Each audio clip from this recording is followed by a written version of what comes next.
2023년 맞이하여서 석 주간 연속적으로 반복해서 말씀드리지만 우리 벤나이 선악감리교회의 비전 선언문 이렇죠.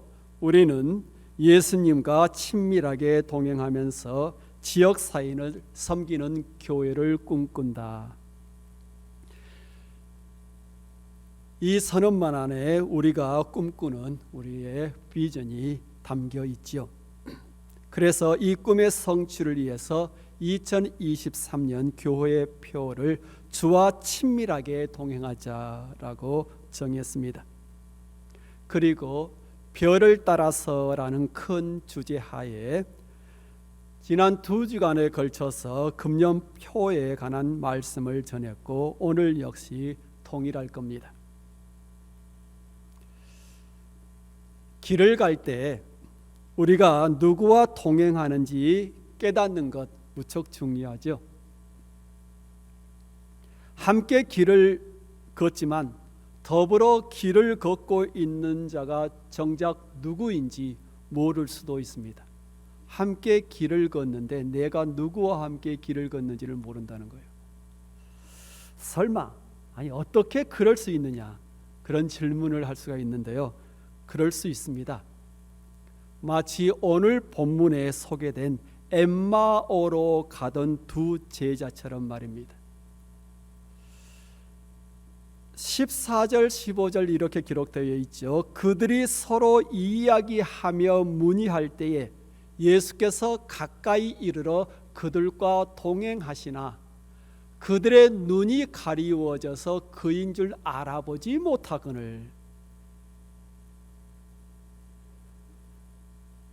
계속적으로 그들이 절망 가운데 낙심하며 길을 걸어가고 있는데 예수께서 가까이 다가오셨습니다.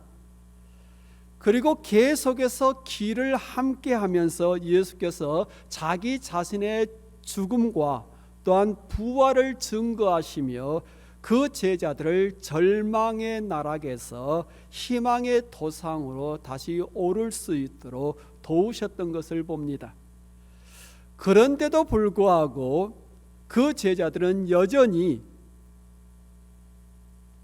자신들과 함께하면서 자신들에게 성경 이야기를 들려주는 그분이 누군지를 몰랐더라라는 거예요. 참 신기하죠. 너무나 안타까운 사실이잖아요. 우리가 신앙생활을 더불어 하는데 혹시 신앙생활하고 있는 성도님들 어느 정도 여러분들 아세요? 어떤 생각을 가지고 어떤 바람을 가지고 신앙생활하고 있는데 어떻게 얼마나 아세요? 아니면 좀 더 가까이 지금 몇십 년 결혼생활에서 샀을 텐데 여러분의 배우자가 누군지 아세요? 그들의 꿈이 무엇인지 그들의 기도 제목이 무엇인지 혹시 아세요? 함께 길을 동행하지만 동행하는 자가 누군지 모르는 경우가 굉장히 많아요. 그러면서 길을 가면서 이야기는 해요. 그죠? 이야기는 한다고요. 삶을 살아가면서 이야기는 해요. 그런데 그가 누군지를 몰라.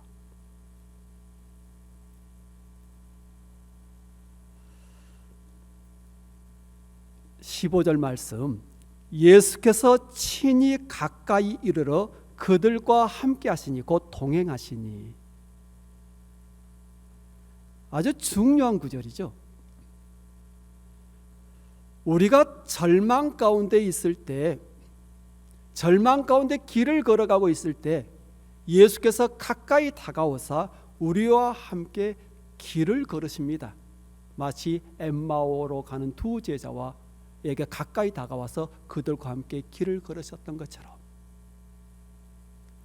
이렇게 볼 것 같으면 엠마오로 가던 두 제자가 낙심하며 길을 갔던 것은 예수께서 그들과 함께하지 않았기 때문이 아니죠. 그들이 낙심에 빠져든 것은 어떠한 이유 때문에 그들의 눈이 가리워졌기 때문입니다. 그 어떠한 것이 함께 길을 걷는 자가 누군지 제대로 볼 수 없도록 했다라는 거예요. 그들의 눈이 가리워져서 그인 줄 알아보지 못하거늘. 눈이 가리워졌다라는 이 말, 사실 그들의 기대가 무너졌기 때문에 그렇습니다. 이 사실을 다음 구절에서 우리가 찾아볼 수 있잖아요.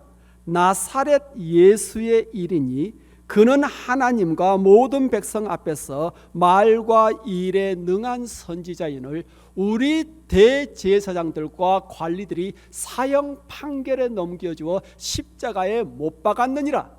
우리는 이 사람이 이스라엘을 속량할 자라고 바랐노라.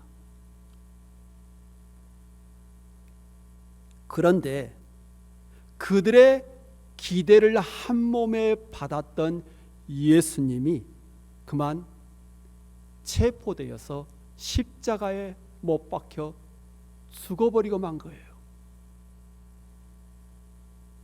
그래서 그들이 실망 속에 빠져들었습니다. 많은 경우 우리가 절망 속으로 떨어지는 이유는 눈이 가리워졌기 때문에 그렇습니다. 볼 것을 제대로 보지를 못하기 때문에 절망의 나락으로 떨어지는 거거든요.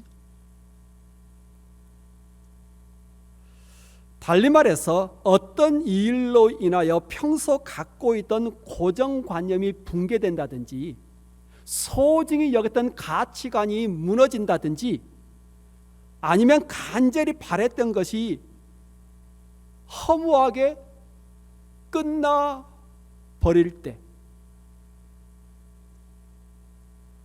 우리는 실망해서 보아야 할 것을 보지 못하고 허탈감 속에 낙심 속에서 길을 걸어가게 되지요. 혹시 내 자신이 절망 가운데 힘들어하고 있다면 한번 그 이유를 스스로 냉철하게 살펴보시기를 바랍니다. 이런 질문을 던지면 도움이 될 거예요. 이렇게 내가 절망 가운데 왜 빠져들었을까? 왜? 무엇이 나를 절망의 나락으로 빠뜨렸을까? 왜? 무엇이? 그리고 많은 경우 우리가 자신을 돌아보면 낙심으로 빠져든 이유가 내가 중요하게 여겼던 고정관념이 가치관이 또한 기대했던 것이 무너졌기 때문이라는 것을 찾아볼 수 있을 겁니다. 사람이 낙심 속에 빠져드는 것은 환경이 어려워서가 아닙니다. 더 이상 내가 바라던 것이 없다 느껴질 때, 내가 믿고 있는 바가 허무하게 끝났다 생각될 때, 그때 우리는 낙심 속으로 빠져드는 겁니다. 그래서 절망으로부터 빠져나오려면 무엇이 필요하냐면 삶의 지혜서인 성경에서 그 해답을 찾을 수 있어야 합니다. 내가 중요시 여겨왔던 고정관념도 아니고 가치관도 아니고 또한 기대도 아니고 삶의 보고서인 성경 속에서 그 지혜를 찾아야 합니다.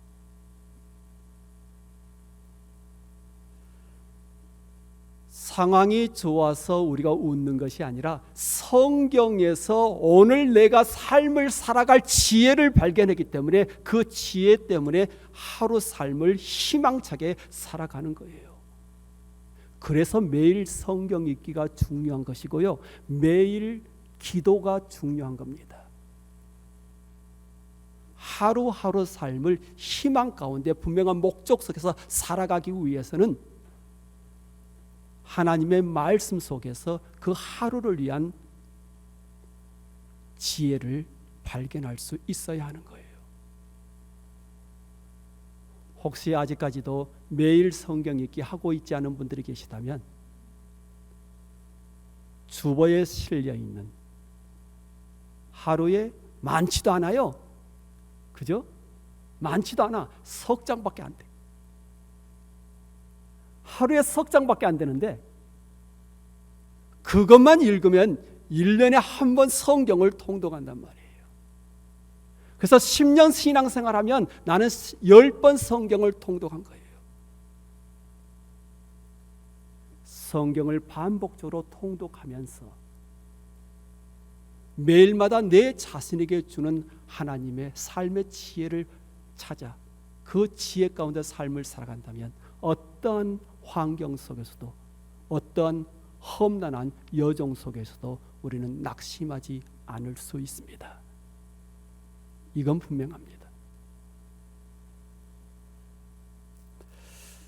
바로 이런 맥락에서 가까이 이르러 제자들과 동행하신 예수께서 제자들에게 그릇된 고정관념과 가치관 또한 기대에서 벗어날 수 있도록 성경을 자세히 풀어 해석해 주셨다 그러잖아요.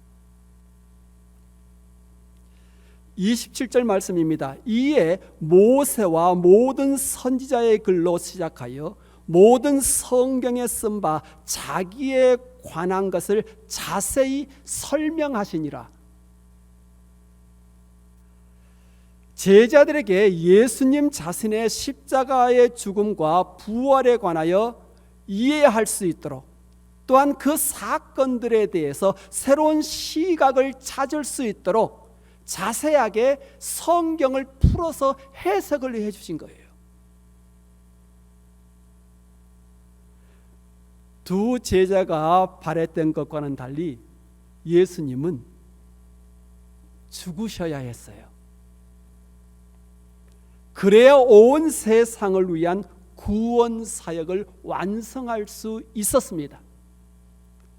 25절 26절입니다. 미련하고 선지자들이 말한 모든 것을 마음에 더디 믿는 자들이여, 그리스도가 이런 고난을 받고 자기의 영광에 들어가야 할 것이 아니냐.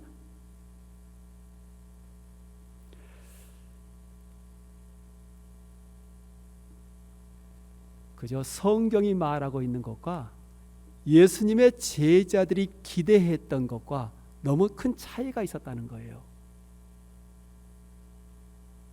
예수님에 관해서. 한편으로 엠마오 사건이 있고 나서 이제 40일 정도의 시간이 흘러갔습니다. 예수께서 하늘로 승천하기 바로 직전 그의 제자들을 한 산으로 다 불러 모으셨습니다. 그리고 이런 말씀을 들려주십니다.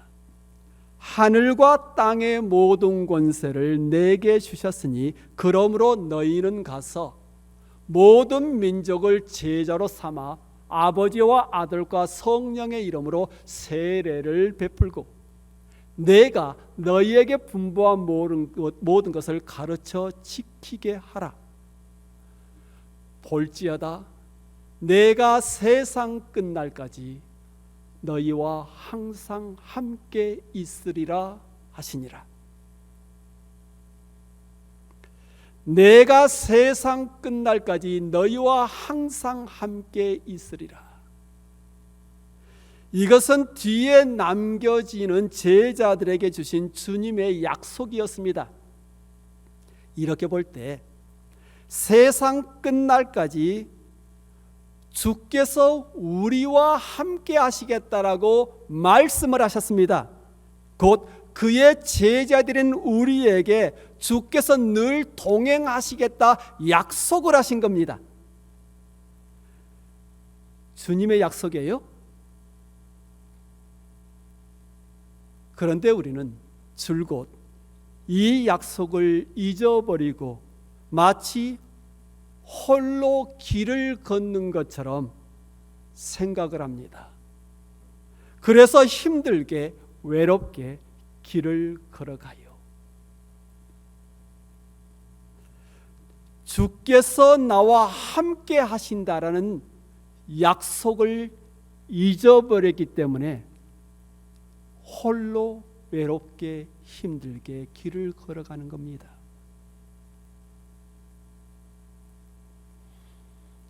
중국 선교에 온 정성을 바쳤던 유명한 허드슨 테일러 선교사님이 계시죠. 어느 날 자신의 전도 성과가 나타나지 않아서 몹시 지쳐 있었습니다. 그때 말씀을 읽었는데 히브리서 13장 5절 말씀이 마음에 와서 닿았어요. 내가 결코 너희를 버리지 아니하고 너희를 떠나지 아니하리라. 이 구절에서 그는 중요한 사실을 깨닫습니다. 그 후에 힘들 때마다 그때를 회상하면서 이렇게 고백을 했다고 해요. 내가 정신적으로 침체되어 있을 때 나는 마치 주님이 나를 떠나신 줄 알고 불신 속에서 살았음을 고백합니다. 그러나 주님은 결코 나를 떠나지 않으셨습니다. 내 속에 주님이 계신 이상 나는 염려할 것이 하나도 없습니다.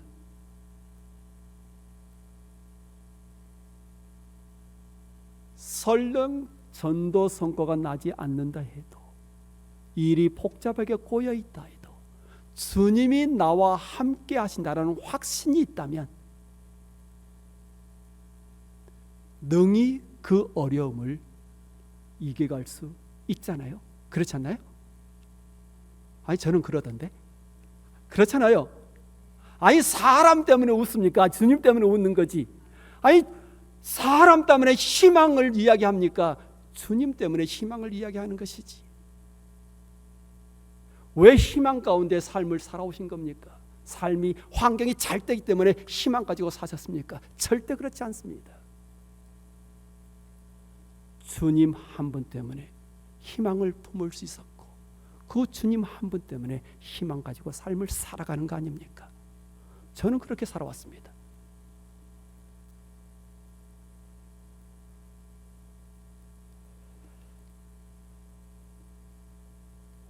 혹시 홀로 길을 걸어가고 계십니까? 외롭게 길을 걷고 있습니까? 그렇다면 허드슨 테일러 선교사님처럼 기억했으면 합니다. 주 예수께서 우리의 길에 함께 하십니다. 그 길이 아무리 힘들고 험하다 해도 주께서 그 길에 우리와 함께 하십니다. 어떻게 그 사실을 알 수 있느냐고요? 어떻게 알아요? 주께서 그렇게 약속하셨기 때문에 그렇습니다. 주께서 그렇게 약속하셨으니까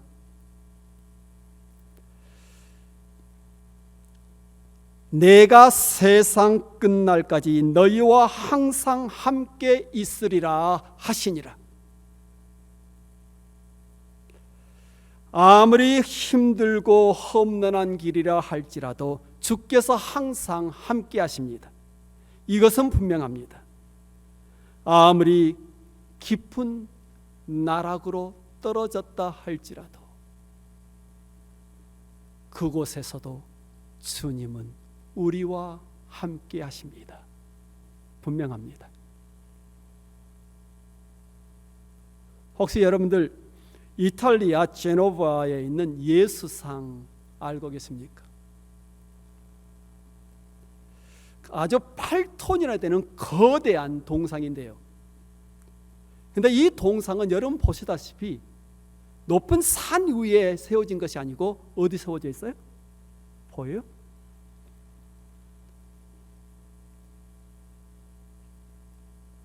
바다 깊숙이에 이 동상이 세워져 있습니다. 이름을 깊은 곳에 계신 그리스도라고 이름을 지었는데요. 그 배경이 이러합니다. 제2차 세계대전 때 제노바 바다에서 큰 전투가 있었는데 많은 군함들이 침몰해서 수많은 사람들이 죽었습니다. 그래서 바닷속 깊은 곳에 묻혀 있는 수많은 젊은이들을 회상하면서 부모들이 자금을 모아가지고 예수상을 봉헌을 한 겁니다. 그런데 그 예수상을 높은 곳에 세워둔 것이 아니라 깊은 곳에 내려오셔서 깊은 바닷속에 묻혀있는 그들과 함께 하신 것을 기억하기 위하여 바닷속에, 바로 수많은 사람들이 잠들어 있는 바닷속에 그 예수상을 세워둔 거예요. 가장 낮은 곳, 어둡고 차가운 곳에 있는 자들과 함께 하는 예수님을 기억하자라는 겁니다.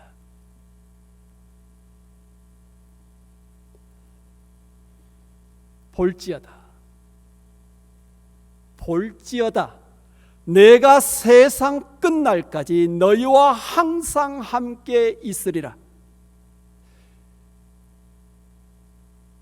길을 갈 때 우리가 잊지 않아야 될 주님의 약속입니다. 그래서 이렇게 말씀하신 것이에요. 볼지어다, 기억할지어다. 그 약속대로 주께서 우리와 동행하십니다.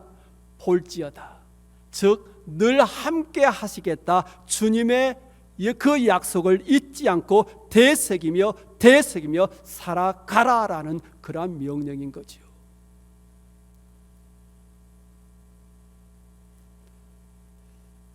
(1896년이었습니다) 영국 글래스고 대학 강당에서 한 강연이 열리고 있었습니다.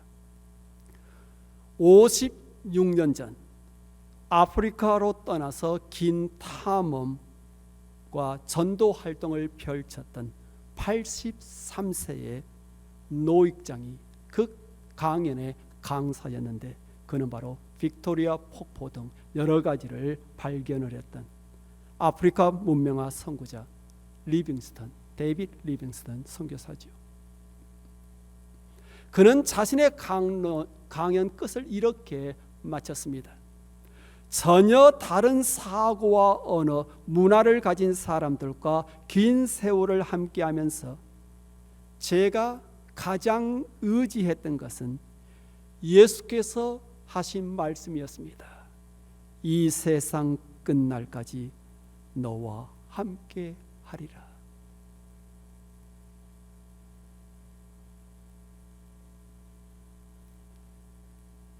참고로 구원자라는 이름을 갖고 있는 예수라는 이 이름, 또 다른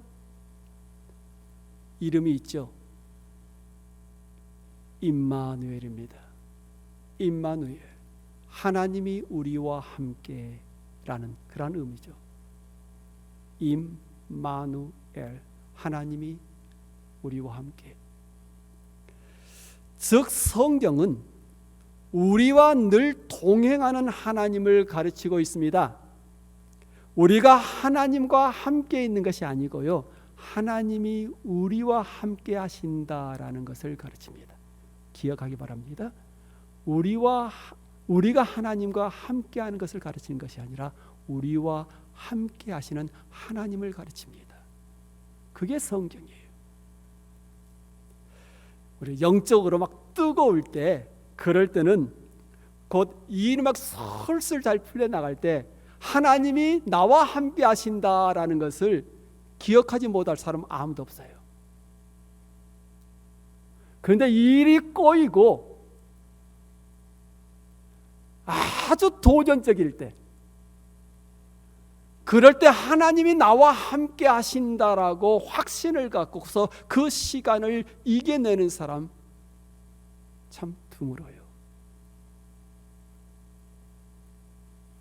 그런데 우리와 함께 하시는 하나님은, 우리와 함께하는 하나님을 우리가 느끼고 있는 그 순간에만 하나님이 함께 하신 것이 아니고요, 우리가 느끼지 못하고 있는 순간에도 하나님은 우리와 함께 하신다는 거예요.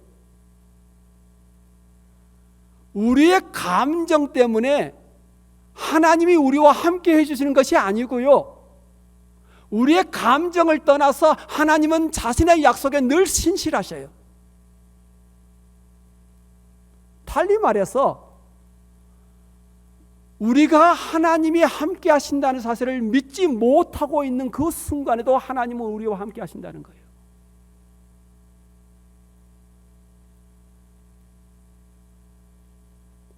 삶의 가장 낮은 자리, 절망의 가장 깊은 시면 속에 우리가 떨어져 있을 때, 아무도 내 주변은 없다고 생각되는 바로 그 시간에도 주님은 우리와 함께 하시고 바로 그 자리에서도 우리와 함께 하신다는 것, 이걸 믿으셔야 합니다. 왜 믿을만 하느냐? 성경이 그렇게 말씀하고 있기 때문이고 예수께서 그렇게 말씀하셨기 때문에 그렇습니다.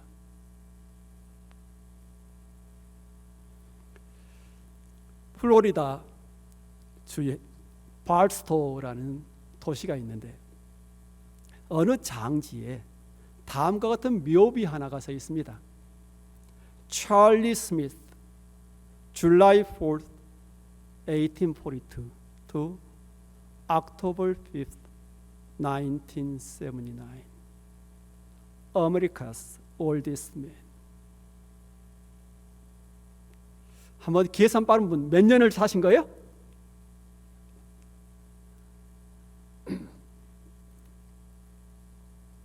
뭐 몇 년요?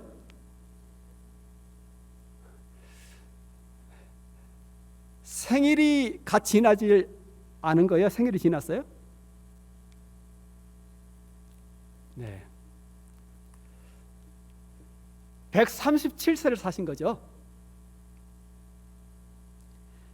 미국에서 가장 장수한 찰리 스미스, 1979년 10월 5일 137세의 나이로 플로리다주 발스토어에 있는 한 장지에 이렇게 묻혀 있는 겁니다. 여러분, 137세, 굉장한 장수의 축복을 누린 거죠. 그런데 그가 장수의 축복을 누린 것 같습니까? 물론 이 묘비상으로는 우리가 그러한 선입관을 갖게 되죠. 하지만 137년의 세월, 그에게는 마치 고통의 전시장과 같았다 그럽니다. 그는 노예로 태어나서 갓난 아이 때부터 고통 속에서 삶을 살았습니다. 미국의 남부와 서부를 헤매며 매 맞고 모욕당하고 굶주리고 병들어 죽을 곱이 20번 이상을 넘겼다 그러죠. 137년 하루하루가 마치 지옥과 같았다고 그럽니다.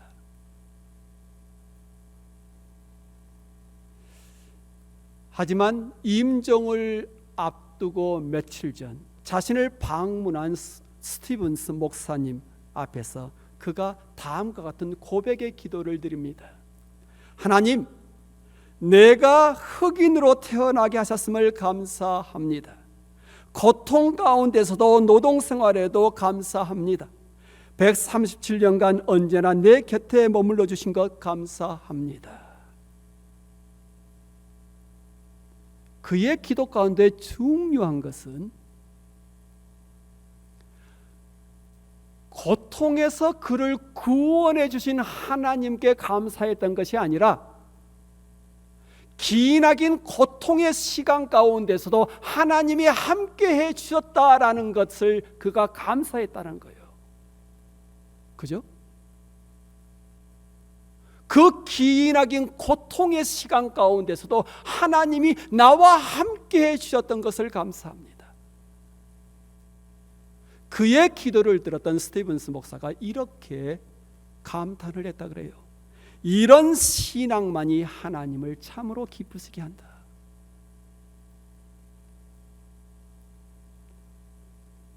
평소 저는 이러한 확신을 가지고 삶을 살아가려고 합니다. 하나님과 함께 하고 싶은 나의 열망보다 나와 함께 하고 싶어하는 하나님의 열망이 우선적으로 선행하고 또한 더욱더 강렬하다. 평소 저의 하나님에 대한 나의 고백입니다. 바꿔 말하면 이렇습니다. 우리가 하나님과 함께하고픈 마음을 갖기 이전에 이미 하나님께서 우리와 함께 하셨습니다. 왜 그렇습니까? 왜 그렇습니까? 그것이 하나님의 바람이기 때문에 그래요. 부모는 자식과 늘 함께합니다. 비록 거리상 문제로 육신이 떨어져 있어도 부모의 마음은 늘 자식에게 있습니다. 한시도 자식에게서 그 마음이 떠나가지를 않지요. 그것이 자식을 향한 부모의 마음일 겁니다. 그와 마찬가지로 하나님께서 늘 우리와 함께 하십니다. 그 이유는 그가 우리를 창조하셨기 때문에 그렇습니다. 에베소서 2장 10절 말씀입니다. 우리는 그의 만드신 바라. 여기서 만드신 바라는 이 말 헬라어로 포에미아라는 것인데, 이 단어에서 폼, 시라는 단어가 나왔습니다. 자, 그의 만드신 바라. 어떤 의미를 지니고 있는 거예요? 그가 우리를 만드실 때 우리가 살아가야 할 삶이 마치 한편의 시와 같기를 원하셨다라는 거예요. 우리의 삶이 하나님이 보실 때 한편의 시와 같기를 원하셨다.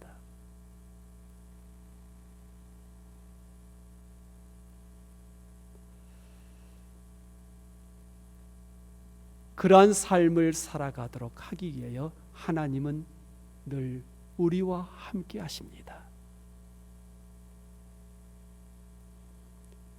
어느 날 종교개혁자 마르틴 루터가 아주 시무룩하게 큰 낙심 가운데 있었습니다. 그때 그의 아내가 상복을 입고 나타났다 그래요. 그래서 마르틴 루터가 묻습니다. 누가 죽었어?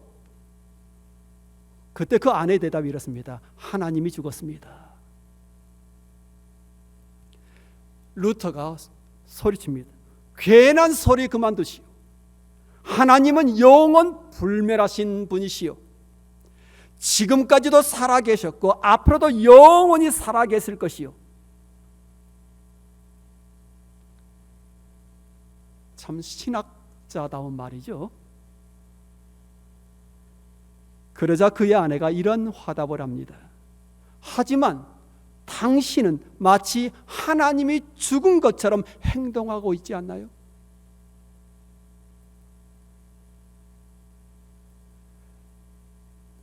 머리로 알고 있는 하나님과 가슴으로 느끼며 살아가는 하나님이 동일해야 합니다.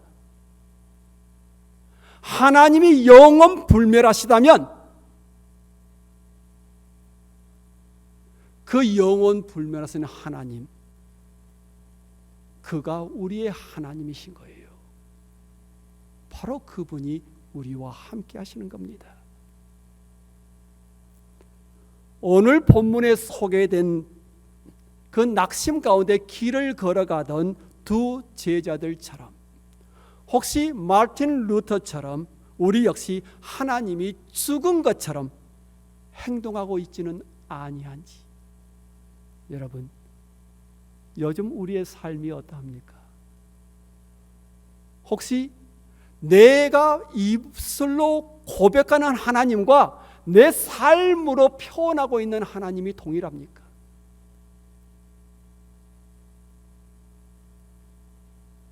주와 같이 길 가는 것.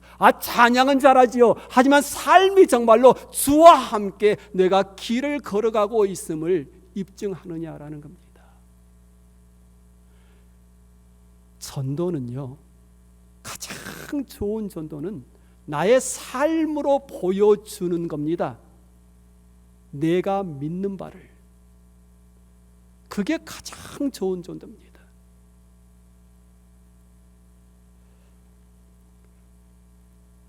(2023년) 한 해 동안 우리가 길을 갈 때 우리와 함께 길을 걷는 분이 다름 아닌 예수님임을 꼭 기억했으면 좋겠습니다. 우리를 위해 십자가에서 죽음당하시고 또한 우리를 위하여 자기 자신을 아낌없이 희생하셨던 그 구원자, 바로 그 예수님만 바라보고 우리 온 성도가 한 마음 한 뜻으로 길을 걸어가기를 원합니다. 함께 기도하겠습니다.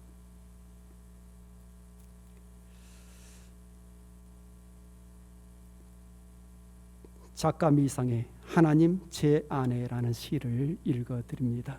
하나님, 저의 머리 안에, 저의 이해 속에 살아주세요. 하나님, 저의 눈 안에, 저의 얼굴 가운데 살아주세요. 하나님, 저의 입 안에, 저의 말 가운데 살아주세요. 하나님, 저의 마음 안에, 저의 생각 가운데 살아주세요. 하나님, 마지막 날이 되어 제가 세상과 헤어질 때 제 속에 살아주세요. 오늘은 특별히 미국과 전 세계의 인권 옹호를 위하여 자신의 삶을 헌신했던 마틴 루터 킹 주니어를 기억하는 주일입니다.